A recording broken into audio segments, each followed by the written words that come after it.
Шаршамаудың тағы бір шарты жүрекке қатты салмақ түсірмеу. Ол күніне бір адамның платформаға 20 тонна көмір арқалап жеткізгеніндей тәулігіне үздіксіз қан айдаумен болады.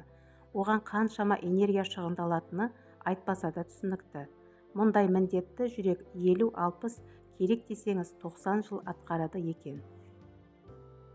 Армысыздар қазақ елі. Бүгінгі тақырыбымыз Мара Келестің бизнес сабақтары тақырыбына арналған шаршау мен мазасыздықтан арылу жайлы болмақ. Видеоны соңына дейін көріп шығыңыздар. Ой еңбегімен бизнеспен айналысатындар, азаннан кешке дейін жұмыс үстелінде отыратындар үшін маңызды ақпарат болмақ. Тынығу, демалу, сіз оны қолы бос, еріккен жандардың ісі дерсіз. Іскерлік шабытыңыз тасып тұрса, оған уақыт жоқ деуіңіз де мүмкін. Солай оны кейінге ысырып қоярыңыз анық. Жұмысқа қызу кіріскен кезде адам одан өзгені ойламайды. Бар мақсаты оны аяқтау болады. Кейінгі жұмыстарға күш-қуат, жігер, денсаулық керектігін ескермейді. Күш-қуатын бір мақсатқа сарқып пайдаланып, кейінгі іске құлықсыздықпен кірісіп жататындар да бар. Сондай-ақ күн-түн демей өзін жұмысқа жегіп қоятындар да көп кездеседі. Олар өздерін шексіз күш-қуаттың иесіндей сезінеді. Өзгелердің асықпай, аптықпай жасап жатқан 2-3 күндік істерін бір күнде бітіріп уақыт үнемдегендеріне мақтанышпен қарайтындар да кездеседі. Шындығында олар ағзаларына шектен тыс күш түсіріп, денсаулықтарына зиян келтіріп жатқандарын сезбейді. Өзгелерден гөрі ондай жандардың ағзасы сырқатқа тез бейімделгіш болып келеді. Адам қандай істі қолға алса да, бойындағы қуатты сарқымай, бір қалыпты сақтай отырып, өнімді еңбек ете білу керек. Денсаулықты сақтау үшін шаршауға жол бермей, жүйкеге шамадан тыс күш түсірмеуге тырысқан абзал. Шаршау мен мазасыздықтың арасында қандай байланыс бар деп ойларыңыз хақ. Қатты шаршап шалдығу ағзаны әлсіздендіріп, қандай да бір дерттен бұрын адамды мазасыздыққа ұрындырады. Кез келген медициналық оқу орнында оқып жүрген студент дененің дел-сал болып шаршауы ағзаның ауруға қарсылығын бәсеңдететінін жақсы біледі. Сонымен қатар психиатр дәрігерлер де шаршау көңіл күйді бұзып мазасыздықты тудырып, соңы қасіретке ұласып кетуі де мүмкін екенін алға тартады. Чикаго университеті клиникалық физиологиялық лабораториясының директоры Эдмунд Якобсон мазасыздық туралы көп зерттеген. Оның кезеңді релаксация дегені және сіз демалуыңыз керек деген еңбектері кезінде жоғарғы бағаға ие болған. Доктор Эдмунд медициналық зерттеулерінің соңында, егер жүйкеге көңіл күйдің әсерінен күш түссе, тынығуды қолға алған жөн деген қорытынды жасаған. Көңіл күйдің бұзылуын мазасыздыққа дейін жеткізбей, ағзаны демалдыру арқылы оны қалпына келтіруге болатынын анықтаған. Ол осы қағиданы берік ұстанып, жиі демалуды ұмытпаңыз, әрі шаршауды сезген бойда тынығуды қолға алып, өзіңізге өзіңіз күтім жасауыңыз қажет дейді. Шаршамаудың тағы бір шарты жүрекке қатты салмақ түсірмеу. Ол күніне бір адамның платформаға 20 тонна көмір арқалап жеткізгеніндей тәулігіне үздіксіз қан айдаумен болады. Оған қаншама энергия шығындалатыны айтпаса да түсінікті. Мұндай міндетті жүрек 50-60, керек десеңіз 90 жыл атқарады екен. Жүректің мұндай тынымсыз қызмет ету құдіретіне кім-де-кім қайран қалары сөзсіз. Гарвард мектебінің докторы Уолтер Каннан оны былай түсіндіреді. Адамдар жүрек үздіксіз қызмет етеді деп ойлайды. Негізінде ол әр соғыстан соң 1 сәт демалатынын ескерсек, ол тәулігіне 9 сағат қана жұмыс істейді екен. Сонда бір күнде жүрек 15 сағат демалады. Демек, жүректің 1 сәт тыным алуына адамдар өздері де жағдай жасауы керек. Соғыс жылдары Уинстон Черчилль 70-ті еңсергеніне қарамастан, соғыс аяқталғанға дейін күніне 16 сағат жұмыс істеген. Солай ол Британ армиясының аяқ алысын қадағалап, басқарып отырған. Күніне қаншама құжаттармен танысып, бұйрықтар шығарып, кездесулер жасаған. Ол күнде түскі астан соң 1 сағат тынығып, кешкі астан 2 сағат бұрын көз іліндіріп отырған. Черчилль осылай шаршауға бой алдырмай, күні бойы сергектікпен еңбек еткен. Ал әлемге әйгілі байлардың бірі Джон Рокфеллер де өз-өзін шаршатпаудың арқасында 98 жас жасаған. Оның мұндай жасқа жетуіне мұрагерлерінің де ықпалы болғанымен, ауқатты жандардың бәрі ұзақ жасамайтынын білген жөн. Джонның ұзақ жасауының бір құпиясы, ол да жұмыс арасында жиі демалған екен.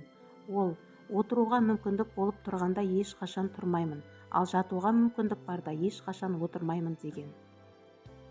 Джосселиннің шаршауға болмайды деген әйгілі еңбегінде Демалу, тынығу қолы бостықты білдірмеді, ол күш-қайратты қалпына келтіру делінген. Бірнеше минуттық тынығудың өзі күш-қайратты белгілі бір деңгейде қалпына келтіреді. Сондықтан да шаршаған бойда демалуды жаман әдетке баламаңыз. Тынығу жұмыс істеу белсенділігін арттыра түсетіндігі де дәлелденген. Әйгілі бейсболшы Конни Мак ойын алдындағы 5 минуттық тынығудың өзі бойына шексіз күш-жігер бітіретінін жасырмайды. Бір режиссер өзінен өзі әлсізденіп, шаршаңқылықты қатты сезінеді. Дәрігерлерге қаралып қанша дәрі-дәрмек қабылдағанымен дертінен айыға алмайды. Сөйтіп жүргенде біреуден одан айығу үшін ұзақ демалу керектігін естиді. Қызығы, жиі демалуды қолға алған ол медицина көмектесе алмаған сырқатынан айыға бастайды. Содан бастап режиссер күніне белгілі бір уақытта тынығып отыруды әдетке айналдырыпты. Тынығу оның денсаулығын қалпына келтіріп қана қоймай, атақ-абыройын асқақтатқан кинолар түсіруге жол ашады. Бұл барлығымызға сабақ болатындай мысал. Әйткенмен күні бойы қызметте болатындардың күніне 1 сағат тынығу мүмкіндігі бола бермесі анық. Ондай жағдайда кешкі астан 1 сағат бұрын бір мызғып алуды әдетке айналдыру керек. Оның пайдасы орасан зор. Ондайда түнде ұйқыға сәл жайырақ жатуыңызға болады. Үзіліссіз 8 сағат ұйықтағаннан гөрі бөліп-бөліп ұйықтағанның шипасы мол екен. Ғалымдар адамдардың шаршап шалдығуы неден болатынын, мидың жоғары деңгейде жұмыс істеу қабілеті қанша уақыт сақталатынын анықтау мақсатында көптеген зерттеу жұмыстарын жүргізген. Мидан шыққан қан арқылы тәжірибе жасағанда күні бойы жұмыс істеген адамның қанының құрамынан шаршағандықтың токсинін таппаған. Бұдан шаршау қайдан пайда болады деген сауал туындары сөзсіз. Психиатрлар шаршау ауыр еңбектен тыс жүйке жүйеге күш түскеннен және түрлі сыртқы әсерлерден болатынын айтады. Ауыр жұмыс істейтіндер ғана шаршайды деп түсінетін біздер, кеңсе қызметкерлері неден шаршауы мүмкін деп ойлайтынымыз анық. Кейбіреулер көңіл күйлері бірқалыпты болса да, шаршағандықтарын сезініп жатады. Оның себебі неде? Ғалымдардың айтуынша денеге қатты күш түсіргеннен де адам шаршауды сезінеді екен. Жай отырғанның өзінде әртүрлі бұлшықеттерге күш түсіретініміз жасырын емес. Бұл біздің дұрыс отыру мәдениетіне немқұрайлы қарауымыздан. Үстелге отырғанда кеудені тік ұстап, екі аяқты бос қою керек. Аяқты айқастырып отыруға әуес болма. Қолың жазып, басың ойланып отырғанда денеңді бос ұста. Өзіңді еркін сезін. Жасап отырған ісіңнен өзгені ойлама. Алдағы жоспарларың мен үйіңде болған жағдайлардың бәрін 1 сәт жадыңнан шығара тұр. Оларды жұмыстан кейін ойлауды жалғастыратыныңды біл. Үстел үстіндегі негізгі мақсатың шаршауға жол бермей, сергектікпен жұмыс істеу екендігін есіңе түсір. Осы қағида негізінде жұмыс істесең, жұмыстан қажымай күнде өзіңді сергек сезінетін боласың. Жүйке жүйесіне түсетін күштердің 4/1 бөлігі көзден. Оған 1/1 себеп оның нәзіктігі мен әлсіздігінде болса керек. Әлемде қаншама адамдар осы көз дертінен зардап шегуде. Сондықтан көзге түсетін күштен арылуымыз керек. Аталмыш мақаланы оқып шыққан соң орындыққа шалқайып отырып, денені бос ұстап, көзді жұмып, тынық көзім, тынық, 1 сәт тыныштықты сезін, тынық көзім, тынық деп күбірле. Осылай бірнеше минут отыру керек. Күніне бірнеше рет көзді осылай тынықтырса, оның көруіне еш зиян келмейді, әрі бұлшық еттеріне күш түспейді. Мына бір мысалға зер салайықшы. Әйгілі жазушы Викки Баум бала кезінде өміріне үлкен сабақ берген бір қарияны кездестіріпті. Жолда келе жатып жығылып тізесін жарақаттап алады.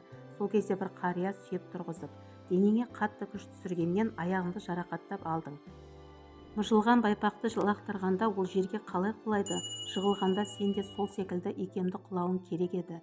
Жүр, ондайда қалай құлау керектігін үйретейін депті.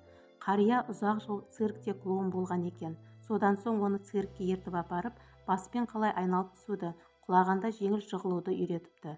Бұдан адам кез келген қиындықтан, сәтсіздіктен зиян көрмеу үшін алдын ала қорғану амалдарын білуі керек дегенді ұғамыз. Сонымен қатар алдын ала сақтану қажеттігін түсінеміз.